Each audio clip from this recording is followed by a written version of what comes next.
Fala galera do YouTube, muito bem-vindos a mais um Pod Café. Então peguem seus cafés porque hoje temos mais uma parte da equipe para participar conosco dessa conversa. Bruno, Serafim, Fábio Rodrigues. Aê, obrigado aí pela participação. Obrigado a vocês. Obrigado por aceitar o convite de última hora. Eu que agradeço. É isso aí. Hoje tá sem café só, né? Hoje o Quer café um café? Eu pego pra você. O café é a cafeína que ficou no corpo de todos. Que legal. O tema de hoje vai ser um tema muito bacana, porque é um processo que a gente está passando aqui dentro, né? Por conta da implantação da metodologia BIM. A gente já falou no último, para quem não assistiu, a gente já falou no último Pod Café sobre a integração da engenharia e de interiores. E agora a gente está integrando nossos dois setores. Vai ser um desafio para o ano que vem, estar fazendo um setor unificado da parte de aprovação e detalhamento. Então, os dois cabeças aí do setor para bater esse papo com a gente, explicar o porquê, quais os objetivos e o lado positivo disso tudo que vai trazer aqui de melhoria para os nossos clientes. Legal. Cara, acho que isso se deu por conta do BIM, né? A gente não conseguiria fazer isso sem o BIM, então com a metodologia BIM a gente conseguiu fazer várias melhorias e aí durante o ano a gente foi percebendo que daria para fazer essa integração, esse processo. Mas o mais importante é a gente conseguir antecipar e diminuir o tempo de processo do cliente, né? Então, para ele ganhar tempo, o que a gente pode fazer? Então, foi a discussão do ano inteiro, a gente, em todas as reuniões, foi conversando e tentando chegar numa receita que seria interessante e não ficasse atropelado, né, para todo mundo. E acho que no fim do ano a gente chegou no consenso de que dá para a gente unificar e o ano que vem vai ser o ano chave aí para a gente. Quem que é você e o que você faz aqui? Eu sou o Bruno, né, eu coordeno o setor de detalhamento executivo, já apareci aqui outras vezes. Você é engenheiro, Bruno? Eu sou arquiteto associado e foi um processo muito importante. Eu estou há quase 3 anos aí no setor de detalhamento. E o Fábio também já participou quando ele é mais velho do que eu aqui dentro, né, Fábio? Então, ele já fez esse processo anteriormente, mas como a empresa ampliou muito, né, eu acabei tomando conta por muito tempo e agora vamos passar o bastão de novo para o Fábio aí para que ele possa voltar novamente, já que é um setor que vai se unificar. Acho que a gente vai discutir bastante o porquê que existe essa simbiose entre os dois setores, né? Muito bem, é isso aí. Do Fábio comentar como que foi para você essa experiência de ser um arquiteto e ter que conversar com engenheiros. Então, hoje em dia, assim, o pessoal brinca bastante que eu sou quase engenheiro, sou mais engenheiro do que arquiteto, né? Se não fosse por outras coisas que eu faço aqui dentro, talvez eu concordaria, mas como eu também faço algumas criações, eu ainda tenho meu lado arquiteto ainda que funciona, né? Então, mas assim, para mim é muito gratificante. O que eu aprendi foi imenso. Eu acho que hoje em dia toda a minha bagagem assim, para construir, para desenvolver projetos é muito grande por conta do detalhamento. Porque a gente entende, né? No setor de detalhamento a gente entende o porquê das coisas, né? Por que eu tenho que fazer uma viga de tal tamanho ou algumas soluções técnicas que a gente precisa estar adotando para maquete, né, eventualmente para construção, para que chegue no resultado tanto do que a gente planejou, né, do que o cliente espera também, que é o sonho dele, mas que a gente tenha toda a segurança e acho que é isso. Tem um lado um pouco arquiteto, você tem um lado 100%, 110% arquiteto. O que é isso? Eu diria não confundido com engenheiro, mas talvez com um arquiteto raiz, né? Porque o fundamento da arquitetura é saber de engenharia também, de estrutura. Binho! E aí? Se apresente também. Bom, eu sou o arquiteto de aprovação, né? Não, primeiro estagiário da Guedes Visória. Primeiro estagiário. Não pode esquecer esse sobrenome aí, né? Foi depois de mim que a galera começou a vir, né? E a gente foi selecionando as pessoas mais competentes aqui pro escritório. Hoje, particularmente, eu faço parte do setor de aprovação, né? A gente, vamos bem dizer, assim, a gente uniu o útil ao agradável, né? Em relação a essa questão desse novo setor que é o detalhamento. Por quê? A gente sabe que a parte de aprovação em prefeitura e condomínio demanda um certo tempo, né? Geralmente é 1 mês e meio, 2 meses para fazer a aprovação. Então, foi uma sacada muito grande do escritório trazer, né, essa parte do detalhamento junto com a aprovação. Porque, de certa forma, a gente começa a ganhar esse tempo, né? Esse tempo que, teoricamente, o cliente pode ver como um perdido ali, né? Porque o projeto vai estar retido, é um momento que o cliente geralmente fica mais ansioso. Então, foi uma sacada muito grande da gente trazer antes, a gente acaba antecipando até mesmo o projeto de interiores. Então, no final das contas, a gente otimizou muito tempo e a gente entrega um produto muito melhor no final para o cliente. Cara, na nossa sequência atual, o projeto de aprovação, que compreende prefeitura e condomínio, vem antes do projeto executivo. E qual que é a diferença, para ficar bem marcado, assim, entre o detalhamento executivo e o detalhamento de aprovação? Bom, bem dizer assim, como que funciona.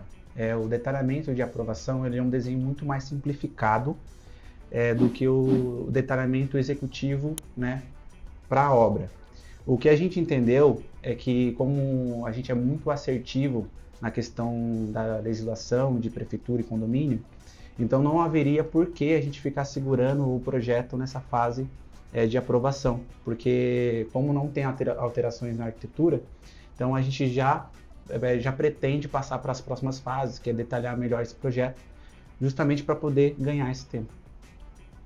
Muito bem. O detalhamento executivo é aquele que vai para a execução da obra, certo? E da obra, por isso a integração com os projetos complementares, né? Eu tenho chamado, na minha cabeça, eu tenho chamado esse processo de pré-executivo, que é o tempo que a gente pega esse projeto da prefeitura aí, que ainda está sendo analisado juntamente com o condomínio, já começa a trabalhar nele, fazendo toda a parte de elaboração das informações, fazendo a compatibilização, já gerando o arquivo para a engenharia poder estar desenvolvendo o projeto também, né? Então já estou chamando isso de um pré-executivo e aí também com o pré-executivo o pessoal também já consegue, talvez trabalhando uma construtora ali, tentando achar um orçamento, já tem uma pré-elaboração de um detalhamento mais complexo, né? Que é esse detalhamento que vai para a obra, que tem todas as informações para a execução, né? E aí depois disso, já acho que vocês já explicaram como que vai ser a partir da aprovação do intermediária do interiores, né? Então, tendo a aprovação do intermediário do interiores, a gente começa a elaborar o elétrica e hidráulica para que saia totalmente redondo e com todos os pontos, né? E aí a gente entrega... É difícil explicar. Né? É uma complexidade grande, mas eu acho que é importante a gente entender essas duas etapas que compreendem essa unificação dos setores, que é o detalhamento simplificado, que é para os órgãos legais entenderem o que a gente está aprovando, se é que está dentro da legislação, e o detalhamento executivo, que vai depois para a obra, para que o pessoal possa executar. Até para quem está assistindo a gente, seria legal a gente mostrar que existe muitas, dentro do gráfico de barras, várias barras acontecendo em paralelo. Então a gente está tentando chegar muitas etapas ao mesmo tempo nessas barras. Então, além do BIM, o que fez isso se tornar possível foi enxergar que nesse momento a gente já poderia inserir os fornecedores, principalmente na parte que competia a parte da engenharia. Né? Então a gente tinha que trazer ele para o detalhamento da arquitetura, na compatibilização da engenharia, um quadro maior de automação, uma orientação melhor para o sol das placas de geração de energia solar. Então a gente fez essa comunicação. Então pense que uma etapa que acontecia uma barra lá no 7º mês de obra, a gente está trazendo aqui no planejamento do projeto, em paralelo ao desenvolvimento de aprovação, ao detalhamento, ao desenvolvimento do projeto de interiores, o de elétrica e o de hidráulica. Então, assim, é um momento assim, chave, né? Então, o que a gente faz? É o famoso efeito sanfona, né? A gente pega todas essas barras e afunila num tempo menor. É um grande desafio. E, consequentemente, sobrepõe algumas delas. Sobrepõe algumas delas para um lado muito mais positivo, né? Então, acho que essa tomada de decisão foi realmente, cara, tem toda a razão, foi feita por conta dessas duas perspectivas. Uma perspectiva de uma probabilidade de acerto maior para a gente e para o cliente. Uma perspectiva também de ganho de tempo, também porque o planejamento ele é muito extenso. Né? Ele se estende até a obra. Então, quanto mais etapas de obra, quanto mais etapas do planejamento que está na obra, voltado na parte de papel, de plano, é melhor do que a gente ficar ter tomadas de decisões na hora de estar erguendo uma parede, por exemplo. Sim. A gente tem falado bastante nas últimas lives sobre o BIM, né? E quem assiste a gente já deve estar de saco cheio ou se perguntando que cacildes é isso, né? Que é BIM, essa metodologia que mudou tanto o nosso formato de trabalho no escritório, né? Eu acho que seria legal você mencionar como um dos participantes aí da fundação do Metodologia BIM no escritório, um pouquinho de como é e como foi possível a gente chegar onde a gente chegou agora nessa tomada de decisão de reduzir prazos, de juntar setores e essa mudança tão grande, né, no nosso formato de trabalho como um todo, porque está envolvendo toda a equipe, né? Em resumo, assim, o que significa BIM? É a gente atribuir à modelagem informações. Então, é basicamente você criar em um plano imaterial ainda, que seria o 3D, né, a nossa maquete, uma construção real. Então, a gente já coloca informações de fornecedor, medidas reais, tudo com base nessas informações, e dessas informações a gente extrai relatórios. Então, por isso que a gente conseguiu reduzir muito tempo, coisas que eram muito processos que a gente tinha que ficar fazendo de novo. Então, por exemplo, desenhar fachada, daí desenhar planta. Então, tudo não era gerado de acordo com a maquete. Então, hoje em dia, a gente tem corte, tem planta, tem fachada, tem detalhes isométricos, tem ampliações, tudo com base na maquete. Então, a maquete é nosso plano definitivo. Então, tudo que está na maquete está em planta, tudo que está na maquete está em corte, e tudo que está na maquete também está em planta. Então, é essa centralização das informações dentro do modelo, para que a gente possa extrair todas as informações dele, não tem que ficar realimentando informações depois na hora de gerar essas pranchas. É quase para o pessoal entender como se a tecnologia CAD, que todo escritório de arquitetura e engenharia usou até hoje, fosse uma extensão digital da prancheta 2D. Então, na prancheta você faz desenho 2D, né? Você não sai da folha de papel ali da caneta. No CAD você faz isso só que no computador, mas muito manualmente. No BIM é outra forma de compreender o projeto, né? Como se esse 2D passasse a ser 3D e tudo estivesse ali. Quando você diz que isso daqui é uma mesa, isso daqui tem um determinado material, uma determinada espessura, um atributo que é diferente do pé da mesa, né? Exato. E aí é onde a gente consegue ter agilidade, certo? Isso, exatamente. E aí também entra outra questão que a metodologia BIM, ela é compreendida por todos os softwares que a parte da engenharia utiliza.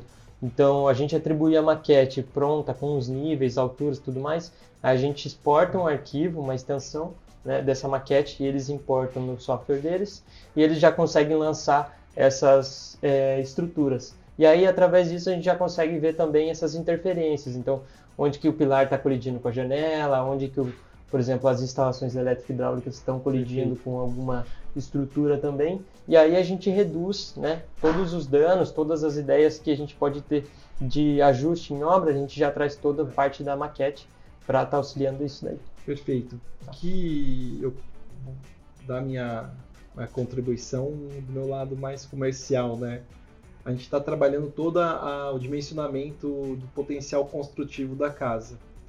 Então, nisso, além das paredes em 2D, a gente está vendo a parede em 3D, sabendo que, por exemplo, uma determinada parede existe 180 blocos cerâmicos ali para ser calculado naquela parede.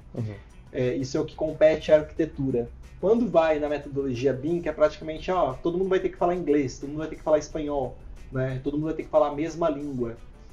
Vem o material numa extensão que a gente encaixa o sistema convencional de laje, viga e pilar, encaixando na parede, diminuindo uma quantidade de blocos, porque a gente vê com uma espessura de 30 centímetros de um pilar, né? Então você acaba diminuindo, porque você fez aquela parede, e para digitar aquela parede, você sabe que aquela parede é de tijolo.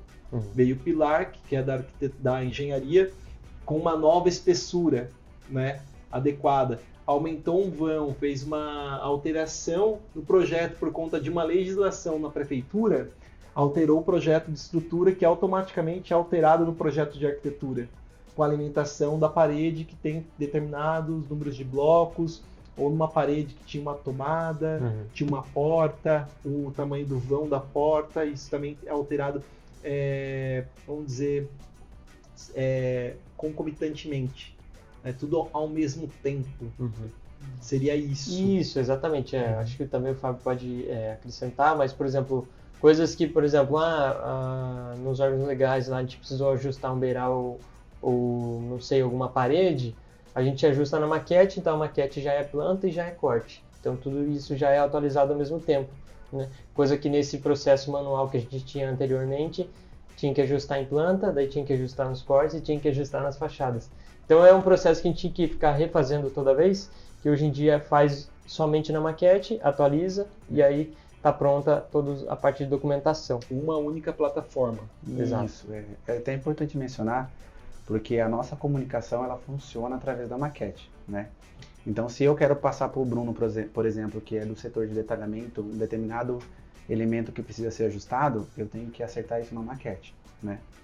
Porque é a nossa forma de comunicação, é a nossa forma que a gente, através do sistema BIM, de não se perder essas informações necessárias para a construção no final. Cara, total. Às vezes, quando a gente passou a usar o BIM e implantou isso para o escritório todo, eu percebi que na criação já existem soluções de arquitetura que podem ser feitas na maquete para já deixar pronto depois para o detalhamento. E a gente adotou isso para muitos projetos, né? Por exemplo, desde um friso que vai servir como escoamento de água numa laje maciça, como foi o caso de um projeto recente, né?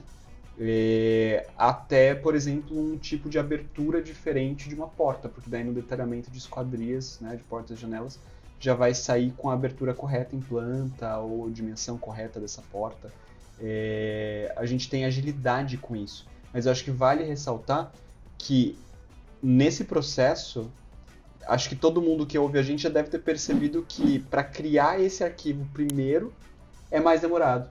Perfeitamente. E é normal que seja, porque você está fazendo logo de cara com muito mais informações do que você fazia antes, né?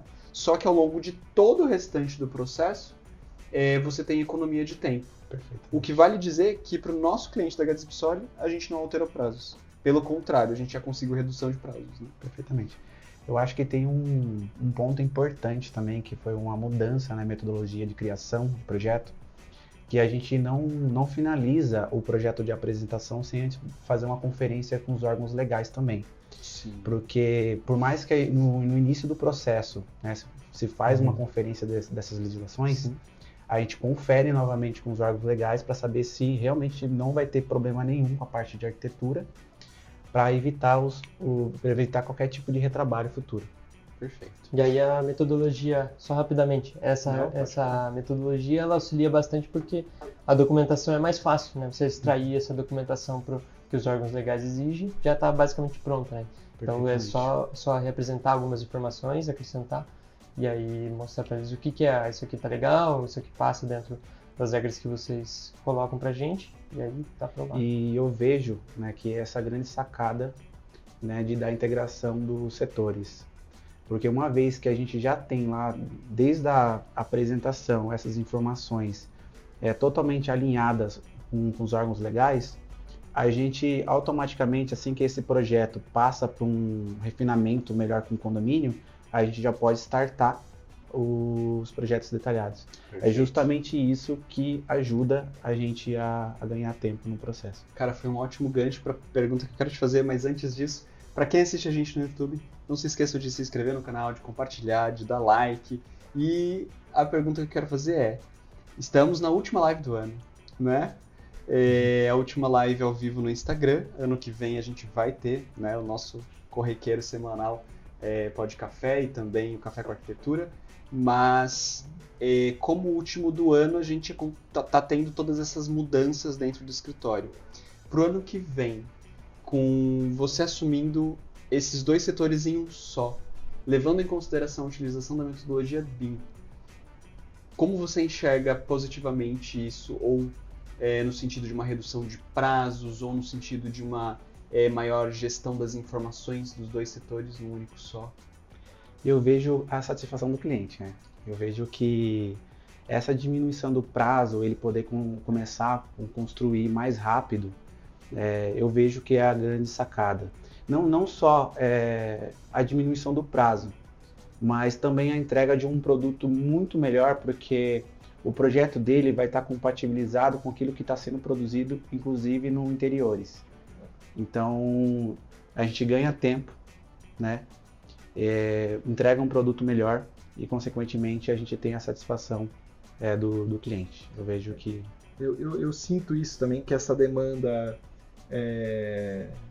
vamos falar assim, essa revolução aqui dentro, ela foi dada por conta que existem demandas externas, né, nos pressionando, por conta que a gente pega números de 80%, mais de 80% dos clientes de obra financiada.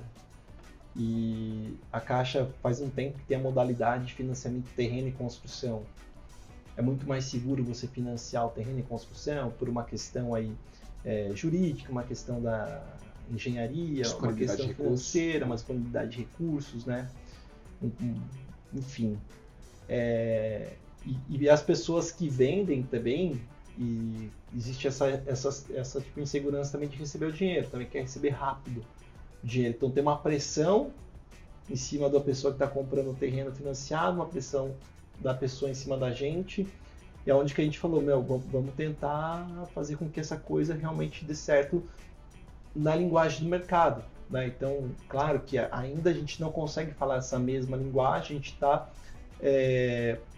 pouco tempo falando de BIM, pouco tempo implantando BIM, e agora focado na diminuição do prazo, por conta de entender que a maior parte das pessoas constroem financiado. Sim. E eles precisam não um projeto rápido, uma péssima qualidade, mas um projeto rápido com uma excelente qualidade. Sim. E esse é o maior desafio, porque fazer rápido a gente já fez, né? Mas agora fazer rápido e fazer completo e bem feito é o grande desafio. Sim.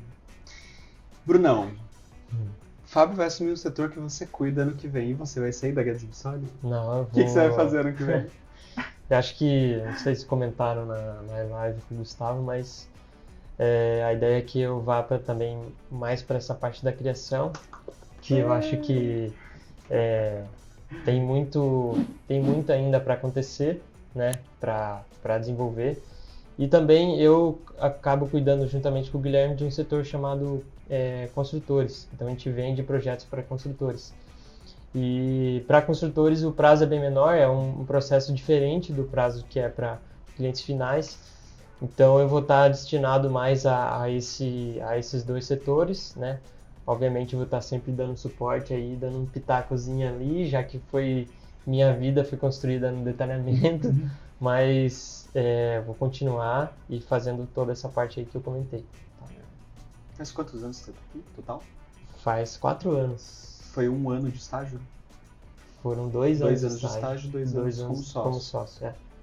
Caminhando pro 5º ano. Então, Caio, qual que vai ser o TCC do Bruno? Conclusão de um ciclo, né? Poderia ter sido uma pós-graduação, basicamente, esse período seu no detalhamento. Mas né? se você considerar toda essa bagagem que eu tive em detalhamento, com certeza é uma pós em estruturas, né? Exatamente. Então, a linguagem que a gente tem que ter com os engenheiros é totalmente diferente das linguagens que a gente tem desenvolvendo o projeto. Eu acho que eu, como pessoa, eu sempre tento linkar os dois, né? Eu acho que embasou muito o meu método de criação essa parte do detalhamento. Então, sim, tudo que eu tento desenvolver é sempre atrelado ao detalhamento também. É uma coisa que eu não vou conseguir me desgarrar. Exatamente, esse é o ponto. O Bruno fala muito dessa questão da engenharia também, a parte de criação, mas simultâneo a isso, a gente tem no setor de construtores um grande laboratório. A gente vem estudando métodos construtivos para diminuir ferro, tanto na parte de modulação de bloco estrutural, na parte de eliminação de algumas lajes, qual o tipo de cobertura que vai ser, qual o forro, a gente tem uma discussão muito grande sobre as tubulações de água quente. Então a gente vem ultimamente cada vez mais estudando para se tornar isso cada vez viável para o cliente, não só porque vai construir a casa para venda, mas para o consumidor final. Que vai morar, porque qual que é o nosso maior desafio hoje também? A gente tem um valor do metro quadrado maior pós-pandemia. Hoje está estabilizado, mas ainda quase o dobro do que a gente montou o escritório. Né? Então assim, a gente vem estudando tecnologia dentro do laboratório que o Bruno participa. A gente vem fazendo testes que, quando dá certo, a gente joga para o setor B2C. Então, o que é legal também falar para o pessoal que está nos assistindo, aqui dentro da Guedes Bissoli a gente tem esses setores para vários testes, né?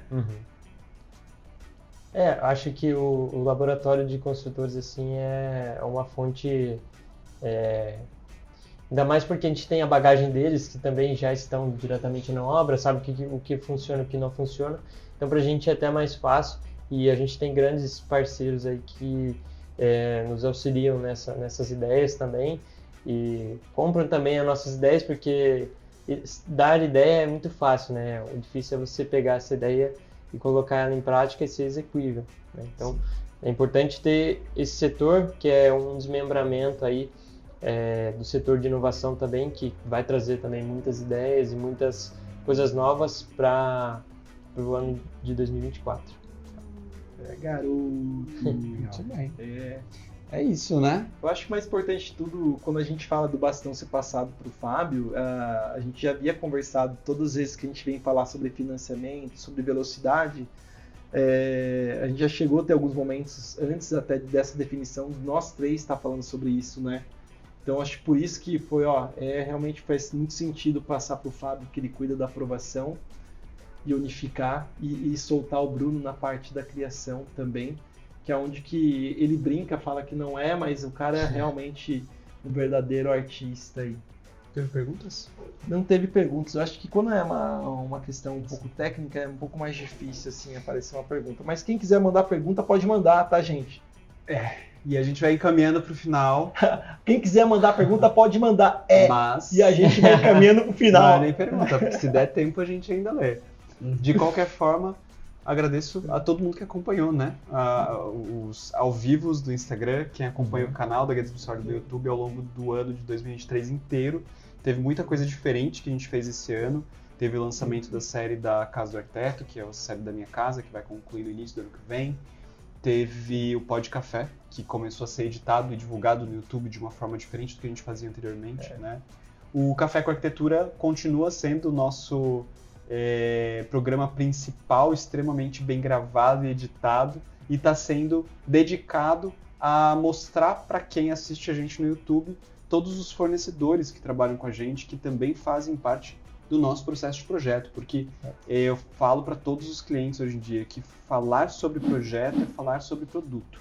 Não tem como desvencilhar uma coisa da outra, né? A gente especifica coisas materiais que vão ser empregadas na obra, então a gente precisa dos fornecedores que nos ajudam e nos ajudaram tanto esse ano. Pro ano que vem tem fornecedores diferentes? Tem, ainda está numa negociação, talvez de um fornecedor diferente, patrocinador diferente, tá dependendo da resposta dele, mas tenho certeza que se der certo vai ser uma pessoa que vai encarecer bastante aí no nosso network de fornecedores. Mandaram pro Bruno é fera, o Bruno é demais. Você devia pedir pra sua irmã ter entrado pra mandar mensagem também. Ela é uma espectadora aí, ela tem verdade. Ela tá sempre assistindo o conteúdo de vocês. Vou dar um beijo pra Ana. Obrigado, Ana. Mandaram aqui também, quer ver, ó? A Toffili, peraí. Se quiser mandar também depois no comentário, quem for assistir também no pós-gravado também, Exatamente. Fique à vontade, A gente vai responde. responder. Mandaram 2 comentários, tá, gente? Ó, o Rogério Neves, somente um comentário. Adorei a nova forma de trabalho. Rogério Neves. Que legal. O que legal. Rogério Neves, para quem não sabe, né? Ele participa desse processo novo da otimização dos setores, né? No caso, a integração, principalmente trazendo agora o projeto de interiores junto com a aprovação. A aprovação dele já foi finalizada, né? É um cliente, né? Só para deixar claro, não trabalha com a gente. A gente tinha, inclusive, uma perspectiva de aprovação de projeto dele pro ano que vem. Ó, feedback ao vivo aqui, né? E a gente conseguiu, esse ano, a aprovação dele, do projeto dele ainda. Então só está pendente a aprovação intermediária do interiores para a gente seguir aí para os próximos passos. Então foi uma experiência muito boa, né? Então as experiências que a gente está tendo com esse formato novo está sendo excelente. Excelente. Um abraço enorme pro Rogério, né? Quando a gente fala para os clientes que eu e o Gui, a gente, a partir de um dado momento de contato com o cliente, vai ficar mais no backstage, é justamente por isso que temos vocês e sabe que a orquestra vai estar sendo tocada aí por vocês todos também, né? O trabalho nos faz de uma pessoa só. Ó, isso aqui é legal, um comentário que eu gosto, da Gabi Toffoli. Boa noite, estamos quase nos mudando. Nossa casa ficou igualzinha ao projeto. Que lindo. Gabi, tem que ficar melhor, cara. Ficar melhor que o projeto. Mas que legal, é muito bom ouvir, brincadeiras à parte, é muito bom ouvir isso, porque realmente eu acho que a gente se esforça demais para ter esse planejamento e a casa estar igual, né? Então, assim, a execução, seguir tudo de acordo com o projeto. E uma coisa que a gente vem entendendo cada vez mais é a informação que vem da obra nos alimentando também. Então, assim, todo esse movimento de projeto, detalhamento que a gente vem fazendo, é entendendo o que vem sendo executado no canteiro de obra, para a gente trazer o nosso desenho, não um técnico levado para o canteiro de obra esperando que a execução faça igual. Exato. Então, eu acho que é uma via de mão dupla da comunicação. É isso. Muito bem. Pessoal, eu agradeço imensamente a todas as perguntas aqui ao vivo no Instagram. Você que está no YouTube, mande perguntas também aqui no YouTube. Não se esquece de dar joinha, de compartilhar e tudo mais. Foi a última live do ano. A gente encerra aqui, para quem está no Instagram, nossos trabalhos no dia 20, dia 21. A gente já inicia o período de recesso e volta no dia 8 de janeiro. Com tudo que tem direito, com muito trabalho, com muita live, com muita comunicação. Muito conteúdo. E muito obrigado por nos acompanhar até aqui. Até o ano que vem. Valeu, galera! Valeu. Até o ano que vem. Feliz Natal, feliz Ano Novo, muita saúde, prosperidade.